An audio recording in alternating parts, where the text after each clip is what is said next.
you can see, it started leaking before I got the pot underneath there. I've now removed that trap. Now I'm gonna pull the rest of this off.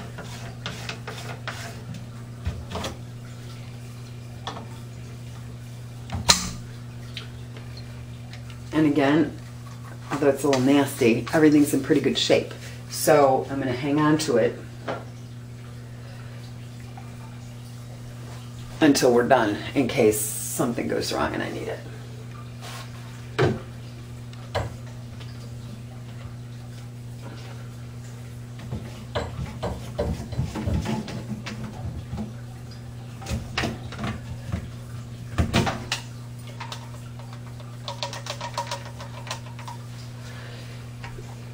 And I remove that just to get it out of my way so that I can have the maximum amount of... Okay. I finally have the camera positioned so you can see what we're going to do here. Right here, as you can see, these have 3 little hooks. And to get the disposer on, you bang them into place. Now we're going to bang them backwards to pull the disposal out. The only first bad thing is I've disconnected all the piping, so now it's just going to drop like a rock. And I put the pot that I used to bang it out underneath there.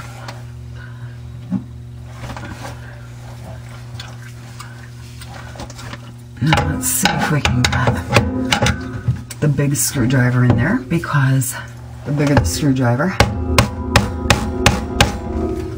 the easier it is.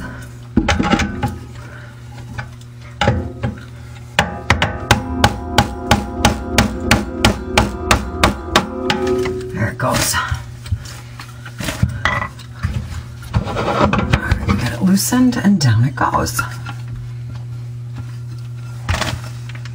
Now I'm flipping my pot over and I'm going to dump it because it's going to have water in it.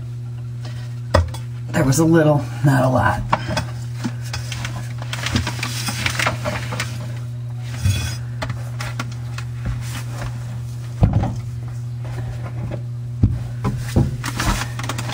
That's it, the old disposer's. Okay, now, chances are, if you get a new disposer and you're replacing your old one, that's as far as you'll need to take it.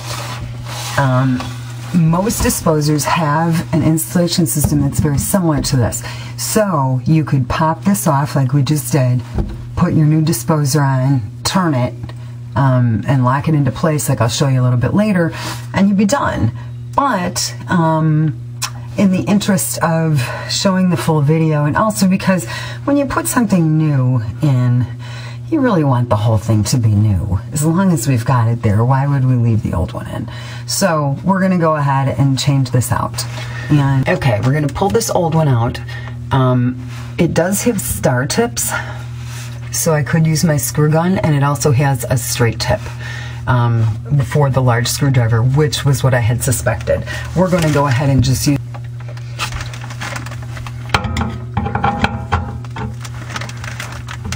tighten down, and that's how you hold your disposer tight to the sink. Basket strainers are a little bit different. They turn on.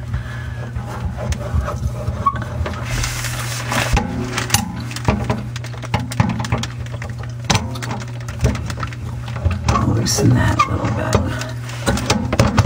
Okay, now we're gonna do a little more. I'm sure you can't see this, but you'll see it when I get it off. There's a little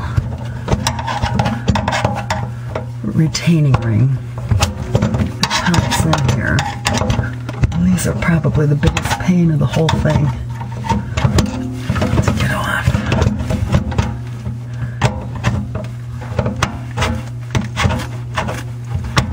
Alright, there we go. Now, I don't know if you can see this, but see how it's got a little gap in there, and it'll slip on, and there's a groove that runs right here. It'll slip. You're gonna, well, you'll see when we put the new one on. Okay, so we got that one. Now we're gonna twist this off.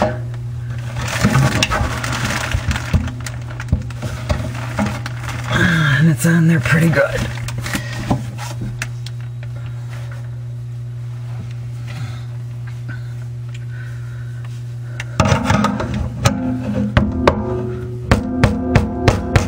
see if we can get it to turn this way.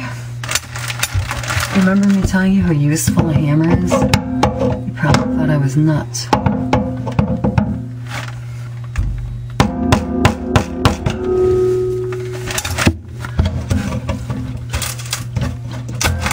There we go.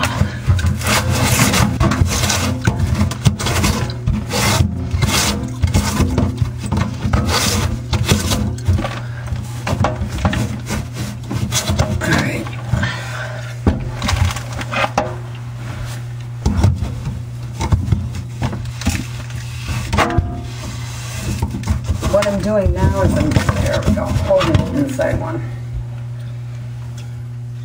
Okay. Now we're completely off.